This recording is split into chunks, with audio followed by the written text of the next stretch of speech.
గౌరవ ముఖ్యమంత్రి గారు శాసనసభలో దొంగతనం చేసిన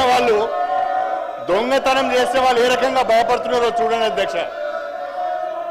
ధరణి అడ్డం పెట్టుకొని వందల ఎకరాల భూములను కబ్జా చేసిన వారు సిగ్గు లేకుండా ఏ రకంగా అరుస్తున్నారో చూడ అధ్యక్ష. సిగ్గు లేకుండా అరుస్తున్నారు. గౌరవ ముఖ్యమంత్రి గారు నిండు సభలో బాలానగర్లో కంపెనీ యజమానులను బెదిరించి ధరణిని అడ్డం పెట్టుకొని వందల ఎకరాల భూములను అధికారాన్ని అడ్డం పెట్టుకొని సొంతం చేసుకున్నారు. స్వయంగా ఒక మాజీ మంత్రి ప్రస్తుత ఎమ్మెల్యే పేరు తీసుకొని వారి బంధువులు ఈ రకంగా చేశారని చెప్పి ముఖ్యమంత్రి గారు సభ దృష్టికి తీసుకువచ్చి మీ ద్వారా హౌస్ కమిటీ వేయాలని వారు ప్రతిపాదిస్తే సిగ్గు లేకుండా అరుస్తున్నారు అధ్యక్ష. నిజంగా నీకు నిజాయితీ ఉంటే, నిజంగా మీరు తప్పు చేయకపోతే హౌస్ కమిటీకి ఒప్పుకోవాలని చెప్పి కోరుతున్నా. దయచేసి మీరు తక్షణమే హౌస్ కమిటీ వేయాలి అధ్యక్ష. ఇంకొక విషయం, సభ్యులు ప్రవర్తిస్తున్న తీరు రాష్ట్ర ప్రజలు గమనిస్తున్నారు. కొంతమంది సభ్యులు సిగ్గు లేకుండా శాసన సభ్యులమనే విషయాన్ని కూడా మర్చిపోయి అరుస్తున్నారు అధ్యక్ష. ఇది సభ సాంప్రదాయాలకు మంచిది కాదు. దయచేసి వాళ్ళను మీరు నియంత్రించండి. అదేవిధంగా ముఖ్యమంత్రి గారు కోరిన విధంగా హౌస్ కమిటీకి మీరు అనుమతి ఇవ్వాలని చెప్పి మిమ్మల్ని అభ్యర్థిస్తున్నారు అధ్యక్ష.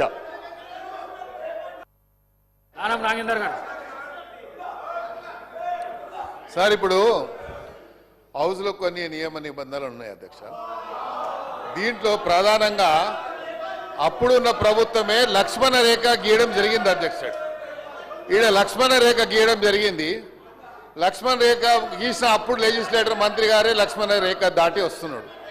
కాబట్టి నేనేమడుగుతున్నా అంటే, ఇప్పుడు జరిగినటువంటి భూ స్కామ్ల మీద మీరు వెయ్యండి అని అడుగుతున్నాం హౌస్ కమిటీ. కానీ బాడీ లాంగ్వేజ్ మనం చూస్తూ ఉన్నాము. మరి మీ బాడీ లాంగ్వేజ్ మా బాడీ లాంగ్వేజ్ యూజ్ చేస్తే ఎట్లా ఉంటుందో మీకు తెలియదు. ఇంకా మీరు చేసే పద్ధతి ఏదైతే ఉందో, మేము చేస్తే గతంలో కూడా ఇలా మాట్లాడితే తప్పుడు సమాచారం పోయింది అధ్యక్ష. దయచేసి సభ్యులు అడుగుతున్న డిమాండ్ అర్థం చేసుకోండి అంతే. మరి అందరూ అదే చెప్తున్నారు కదా అధ్యక్ష.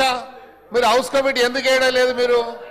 మీరు హౌస్ కమిటీ వేయండి. చాలా భూ స్కామ్ జరిగినాయి సార్, 1 కాదు 2 కాదు, వేల ఎకరాల స్కామ్ జరిగింది రాష్ట్రంలో.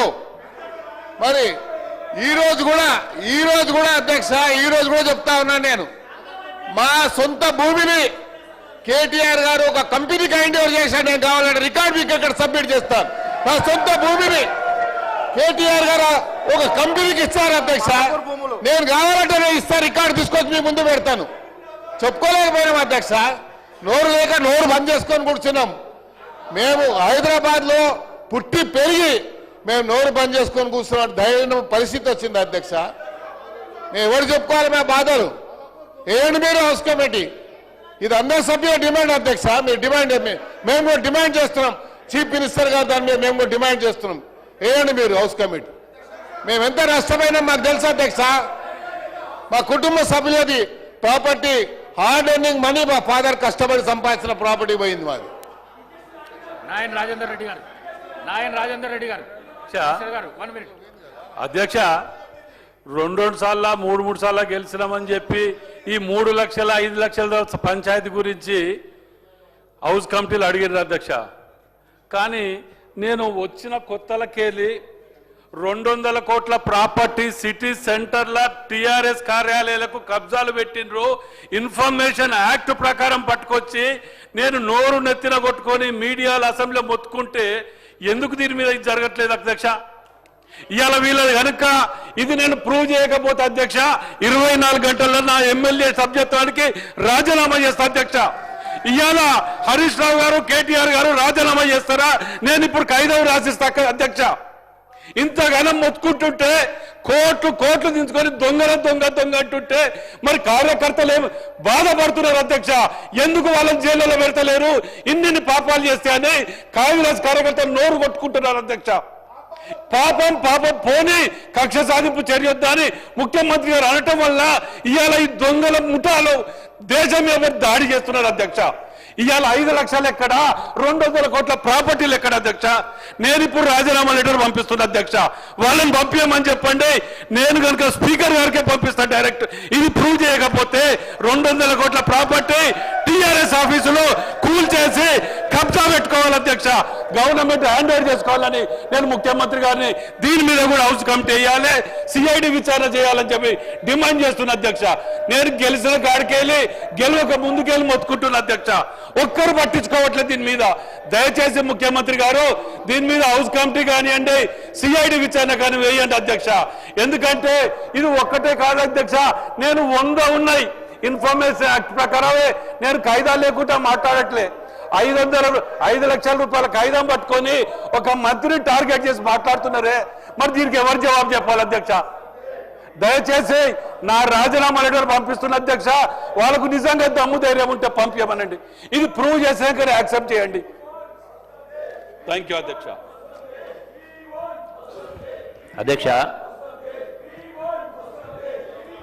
అధ్యక్ష, గౌరవ ముఖ్యమంత్రి గారు స్పష్టంగా చెప్పడం జరిగింది. బీజేపీ సభ్యులు మాట్లాడినప్పుడు చెప్పే ముందు మాటకు ఒక విలువ ఉండాలి. 8 మాసాల కింద గత ప్రభుత్వం సంబంధించి కాళేశ్వరం సంబంధించినటువంటి బీజేపీ అంటే సిబిఐ ఎంక్వైరీ చేస్తే 8 మాసాల తర్వాత ఇప్పటి వరకు కూడా దానిపైన చర్యలు లేవు. రెండవది అధ్యక్ష, గౌరవ ముఖ్యమంత్రి గారు స్పష్టంగా మహబూబ్నగర్ జిల్లాకు సంబంధించి బాలానగర్ సంబంధించినటువంటి ల్యాండ్స్ ఇష్యూలో హౌస్ కమిటీ వేద్దామని చెప్పని స్పష్టంగా వారిని అడగడం జరిగింది. సో దానిపైన వారు దానికి అగ్రి కావాలి. రెండవ అధ్యక్ష, నేను ఒకటి అడుగుతాను. ఈరోజు 10 సంవత్సరాలు అధికారంలో సభ్యులు ఈరోజు ప్రతిపక్షంలో అక్కడ కూర్చునే పరిస్థితి ఎందుకు వచ్చింది అధ్యక్ష?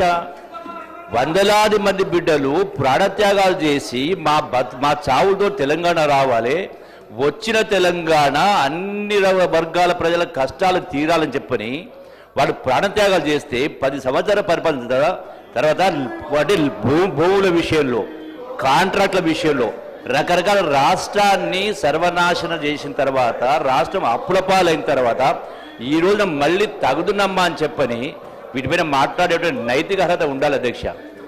ఈరోజు అక్కడ కూర్చున్న పరిస్థితి ఇటువంటి అక్రమాలు చాలా ఉన్నాయి, చాలా జరిగినాయి. నష్టపోయింది రాష్ట్ర ప్రభుత్వం, రాష్ట్ర ప్రజలు. ఈరోజు సంస్థలకు సంబంధించి మీరు మాట్లాడుతూ ఉన్నారు. మీరు మొదలు దానికి అగ్రి కాండి. గౌరవ ముఖ్యమంత్రి గారు ఇచ్చిన సవాల్కి అగ్రి కాండి. దానిపైన ముందు వారు బీజేపీ సభ్యులు ముందు దానిపైన కామెంట్ చేయమని చెప్పండి. దానికి అగ్రి కాండి ఫస్ట్. దాని ముందు ఆర్డర్ తెప్పించిన తర్వాత మీరు మాట్లాడండి.